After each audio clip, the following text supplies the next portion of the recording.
Today's Republican Party is Donald Trump's Republican Party, and it is no secret he is no fan of the family that more than any other shaped the GOP in the generation before Trump came to power. Donald Trump, you remember, defeated Jeb Bush in the 2016 primaries.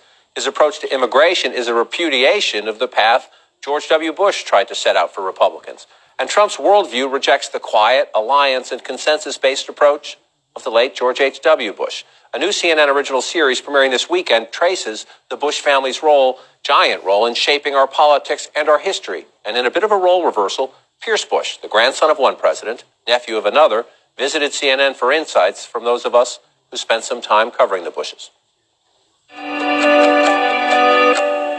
John, it's an honor to have you here and to turn the tables, if you will, and to interview you. I'm sure this is a weird experience for you. It's a pleasure, given the subject matter. So let's start at the beginning. You graduate college 1985.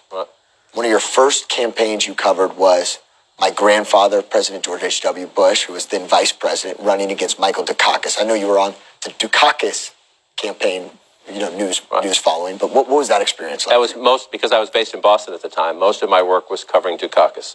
But so you had to write when, say, the George H.W. Bush campaign went after Boston Harbor or went after the Willie Horton. I would write the record pieces about that. But that was a fascinating campaign because, remember, Dukakis went to Atlanta, his big convention, and they were up 17 points, and they thought it was over. But watching the Bush campaign and its effectiveness was eye-opening to me. A number of different things. Number one, your grandfather was always underrated as a politician. Number two, they smartly pulled off here's this very nice gentlemanly guy with a bare knuckles, hard, tough, rough and tumble campaign. And he was always surrounded by very good people. If you're down 17 points, you think it's over. The quality and the caliber of the people, including the candidate, but the staff as well, just rebuilt and won. All right, let's move to my uncle. You, in 2000, were the White House correspondent, covered that campaign. Tell me some personal, and I know you actually personally got to know my Uncle George and my Aunt Laura more than you got to interact with my grandparents. What were they like? What was it like covering them? George W. and Laura Bush, incredibly polite and gracious, would have us to the ranch every year in Crawford, for a picnic. They didn't have to do that. They just, they knew we were all down there and a lot of people were away from their families and they just wanted to say thank you for covering. I remember a fun moment on one of the first trips to the ranch.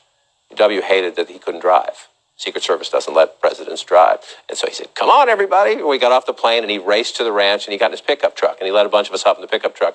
And for a few minutes, I thought he was trying to kill us because he was just pounding through. But he was just having fun. He was just having fun, and he wanted to bruise us. He didn't want to kill us, but he did want to bruise us. He wanted to show us Texas. He wanted to show us Texas and how much he loved that land. So that part, the personal side, I'm a Red Sox fan. He's a Rangers guy, but he knew people who love baseball.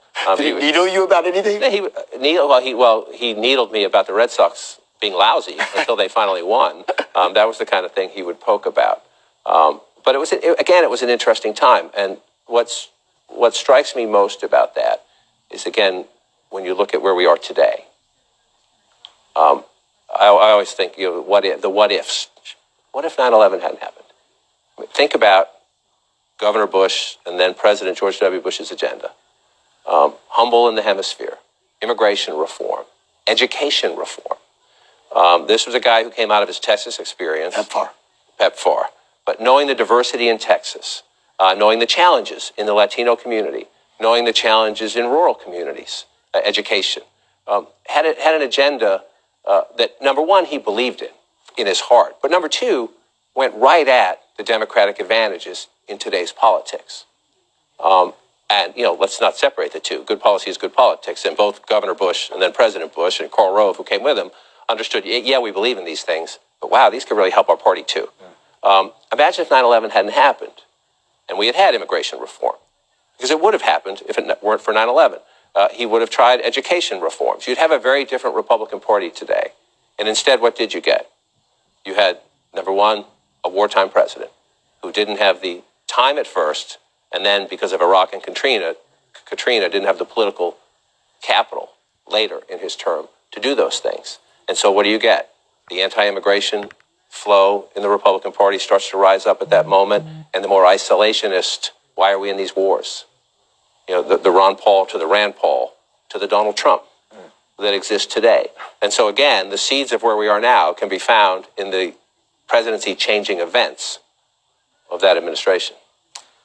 it's time I yield back your show to you. So I would just want to thank you so much for answering these questions. We could talk for hours. Thanks, I feel that. thanks for being here. Thank you for all you great. do to cover news for this country. Well, thank you. If you love history and politics, don't want to miss this. You can watch the premiere of The Bush Years, Family, Duty, Power, this Sunday, 9 p.m., only right here on CNN. Thanks for joining us today on Inside Politics. See you back here this time tomorrow. Don't go anywhere. A lot of news today. Brianna Keeler starts right now. Have a great afternoon.